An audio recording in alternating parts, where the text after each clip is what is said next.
இப்ப ஆளுநர் சொல்றாரு இல்லையா? இப்ப தமிழ்நாட்ல பள்ளிகள் வந்து சரியாக இயங்குறதில்ல. வெறும் மாணவர்கள் வந்து பட்டத்த மட்டும் தான் வச்சிருக்காங்க. அவங்களுக்கான உரிய வேலைகள் இல்ல. ம். சாதி பாகுபாடுகள் தமிழ்நாட்ல அதிகமாக இருக்கு. ம். பொது இடத்துல மக்கள் நடந்து போ முடியல. பட்டியலினத்த மக்கள் வெளியில போனா அவங்க தாக்கப்படுறாங்க. ம். இப்படியான சம்பவங்கள் நடந்துகிட்டே இருக்கு. சுதந்திர இந்தியால இதெல்லாம் நடக்குது அப்படின்றாரு. இல்ல அதுதான் சொல்றேன். ஆளுநர் பீகார்ல இருந்து தானே வராரு. பீகார்ல ஒண்ணும் இல்ல. ஒரு ஒரு வீடியோ நான் பார்த்தேன். ஒரு இறந்து போன ஒரு ஒரு உடல தூக்கிட்டு போறதுக்கு கூட ஸ்ட்ரெச்சர் இல்லாம மாடி படிக்கட்டுல இழுத்துட்டு போகக்கூடிய ஒரு வீடியோவ நம்ம பார்க்குறோம். இவ்ளோ மோசமா இருக்கு உங்களுடைய மண்ல. உங்களுடைய மண்ல சட்டம் ஒழுங்கு சரியில்லன்னு உங்க கூட்டணி கட்சியில இருந்து இருக்கக்கூடிய அ ராம்விலாஸ் பாஸ்வானுடைய மகன் வந்து நிதிஷ்குமாருக்கு எதிரா அங்க கேள்வி எழுப்பிக்கிட்டு இருக்காரு. இவ்ளோ பிரச்சனை இருக்கு. கல்வி வந்து சரியில்லன்றீங்கல்ல. இந்தியாவிலேயே கூகுள் பண்ணி பாருங்க. எந்த மாநிலத்தில் ஓர் ஆசிரியர் பள்ளிக்கூடங்கள் அதிகமாக இருக்கின்றன? டாப் 3 எடுங்க.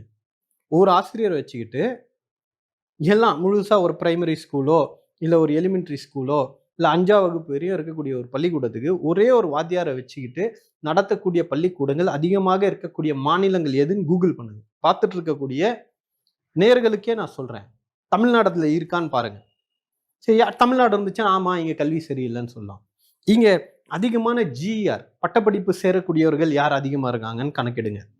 கூகுள்லயே விட்டுறேன் நான். மக்களுக்கே விட்டுறேன். நான் கூட சொல்லல தரவுகள. அப்புறம் நான் சொன்னா திமுககாரன்னுவாங்க. சரி, இடைநிற்றல் அதிகமா இருக்கக்கூடிய மாநிலம் எது? பெண்கள் வந்து 10வது வகுப்பை தாண்டாத மாநிலம் எது? அப்படின்னு தேடுங்க.